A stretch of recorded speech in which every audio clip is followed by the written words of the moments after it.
नमस्कार दोस्तों, बहुत-बहुत स्वागत है आप सभी का। दोस्तों, इस वीडियो में मैं आपको एमपी पुलिस एसआई की जो क्वालिफ़िकेशन है उसके बारे में डिस्कस करेंगे, क्योंकि काफ़ी कमेंट जो है वो इससे संबंधित आ रहे हैं।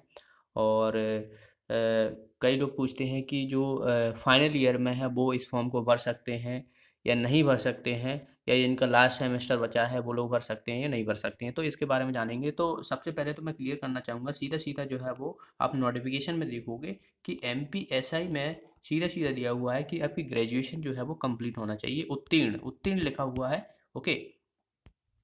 तो मतलब वहाँ पर कंप्लीट माँगा हुआ है, ना उन्होंने अपेयरिंग का कहा हुआ है, ना कुछ। क्योंकि वहाँ पर जो है आपकी डिग्री के जो है वो मार्क्स वहाँ पर आपको जब आप फॉर्म फिल करते हो तो वहाँ पर आपको लिखना पड़ता है वहाँ पर।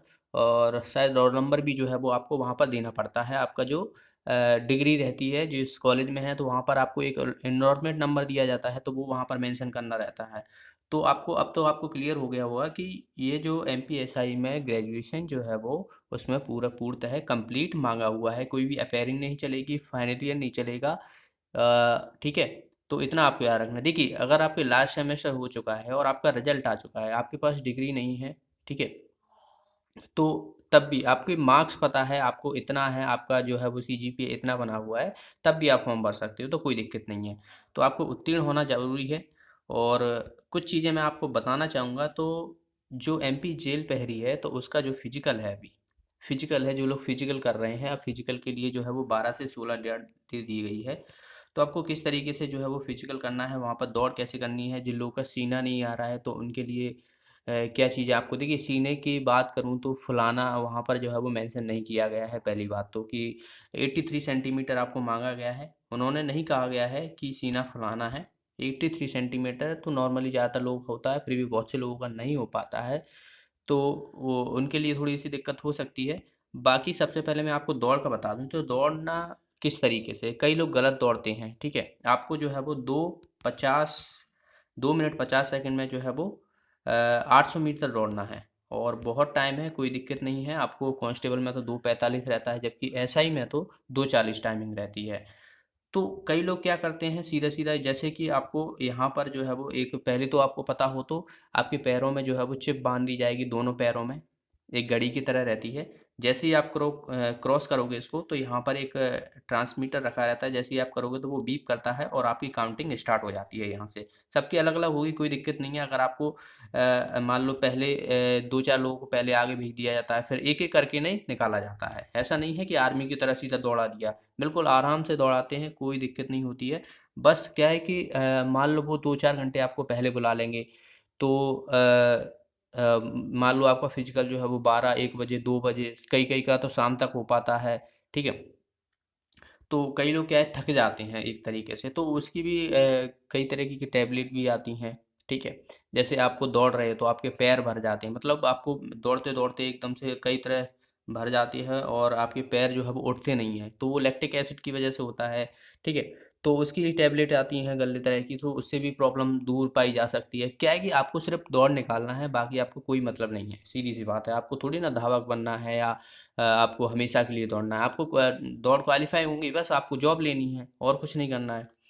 तो टैबलेट-वैबलेट में तो मैं यहाँ पे नहीं बता सकता आपको, ठीक है? ऐसे ही जैसे जिन लोगों की एकदम साँस फूलने लगती है, जो दौड़ते हैं उनको साँस फूलने लगती है, तो उसके लिए भी टैबलेट आती हैं। तो वो अलग चीज़ें हैं। तो अब आपको दौड़ना किस तरीके से है, तो दौड़ना जैसे ही आप ये वाला जो आप देख रहे हो, यहाँ पर दौड़ना है। आपको इस तरफ से ऐसे नहीं दौड़ना है, ठीक है? कई लोग गलत तरीके से दौड़ते हैं, सीधा-सीधा उन्होंने सोचा बीच में से दौड़ लो, और ये कुछ लोग तो यहाँ पे किनारे पे भी चले जाते हैं। तो जैसे ये जो 400 मीटर का जो रहता है, वो इनर वाला जो रहता है कोर, वो 400 मीटर की रहती है। जैसे ही आप इधर जाओगे ना, तो वो 400 मीटर जो है वो बढ़ता जाएगा आपका। पता पड़ा आप 800 मीटर की दौड़ लगा रहे हो और यहाँ से दौड़ते जा रहे हो, तो आपको पता पड़ा 800 की जगह 1000 मीटर हो गया आपका, ठीक है? तो वो गलती नहीं करना है, आप आराम से दौड़िएगा, कोई दिक्कत नहीं है। आप ये वाला ट्रैक पकड़िएगा, सीधा-सीधा आपको दौड़ना है। और आपकी दौड़ 2-4 सेकंड भी ज़्यादा आ रही होगी, तब भी आपकी वहाँ पे क्लियर हो जाएगी, कोई दिक्कत वाली बात नहीं है। आप वहाँ पर जो है वो एक तरीके से पूरे दम लगा के दौड़ते हो। और काफ़ी लोग जो है वो, देखिए लॉकडाउन की वजह से जो है किसी ने सोचा भी नहीं था कि इतनी जल्दी दौड़ आ जाएगी। कुछ लोग तो दौड़ ही नहीं रहे होंगे, क्योंकि लॉकडाउन पड़ा हुआ था, बाहर निकलने नहीं दे रही पुलिस। तो सबकी एक तरीके से हालत कम है, हालत ऐसी है, किसी की दौड़ आ रही है, किसी की नहीं आ रही है। तो आप आराम से बिल्कुल रिलैक्स होके जाना है। कुछ लोग तो एक वो ड्रिंक आती है, एनर्जी ड्रिंक आती हैं बहुत सारी की, तो वो पी जाते हैं और दौड़ लगा लेते हैं, तो वो भी आप ले जा सकते हो। आपको लगता है कि मतलब मेरी दौड़ नहीं आ पा रही है, तो कोई बात नहीं है। जो है आप आराम से ड्रिंक लगा के, नहीं, जैसे ही आप दौड़ने जाओ वहाँ पर, तो उससे पहले टाइमिंग दे देते हैं कि अब आपकी दौड़ स्थापन करनी है, जो भी करना हो कर लेना, बाथरूम वाथरूम जो भी दें, ठीक है।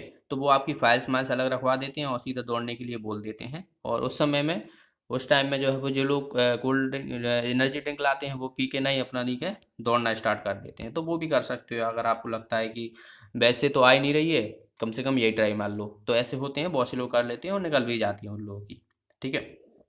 तो ये चीज़ें हैं आपको। अब कई लोगों की हाइट की दिक्कत है, तो हाइट आपको किस तरीके से वहाँ पे नपवानी है। हाइट तो 165 सेंटीमीटर जो है वो हाइट मांगी हुई है। तो आपको क्या करना है, इस तरीके से देखिए, ये बंदा खड़ा हुआ है तो यहाँ पर आपको एकदम सीधा देख रहा है, आपको ना तो नीचे देखना है और ना ही ऊपर देखना है, ठीक है। अब ऊपर देखोगे तो ये नीचे का हिस्सा हो जाएगा, तो आपकी हाइट कम कम हो जाएगी। तो आप एकदम सीधा हुए देखना है। अगर आपको थोड़ा भी लगता है कि आपकी 165 नहीं है, तो आप क्या है कि एड़ियाँ बिल्कुल हल्के पंजों पे जो है वो आपको वजन रखना है अपना, और एड़ियाँ थोड़ा सा जो है मूव करना है। ऐसा लगना चाहिए कि आपकी ज़मीन से सटी हुई हैं। पूरा आपको वजन नहीं रखना है, ज़मीन से सटी हुई है तो एक आध सेंटीमीटर तो आपकी वैसे ही बढ़ जाएगी उससे। ओके। तो आपको बिल्कुल पंजों पे जो है वो आप वजन रख लेना, और एड़ियाँ बिल्कुल ऐसा लगना चाहिए कि आपकी ज़मीन पर हैं, पर ज़मीन पर ना हो, ठीक है। तो एक आध सेंटीमीटर आप ऐसे भी बढ़ा सकते हो अपनी हाइट को। तो बिल्कुल कोई दिक्कत नहीं है, आराम से। और सीना फुलाव की बात की जाए तो 83 सेंटीमीटर है फुलाव की बात, फुलाना नहीं नापना है वहाँ पर। तो यहाँ पर जो भी आप मेजर कर रहे हो, जैसे घर पे मेजर कर रहे हैं, तो कई लोग गलत मेजर करते हैं, कहीं ऊपर जो है सीना है तो ऊपर कर लेते हैं। तो आपको देख रहे हो यहाँ पर ये पूरा एकदम इस तरीके से जो है वो नापना है अपना सीना, और देखना है आपको, ठीक है। तो ये थी कुछ जानकारी जो आपके लिए हेल्प करेंगे आपके फिजिकल में, ठीक है। तो मिलते हैं अगले वीडियो में। बाकी अगर आपका और कोई डाउट है तो आप मुझसे कमेंट पर पूछ सकते हो। एमपीएसआई की मैंने बता चुका हूँ कि एमपीएसआई के लिए कंप्लीट क्वालिफाई बात की जाए तो डिग्री चाहिए, ठीक है, ग्रेजुएशन की। तो धन्यवाद, मिलते हैं अगले वीडियो में। Thanks for watching the video.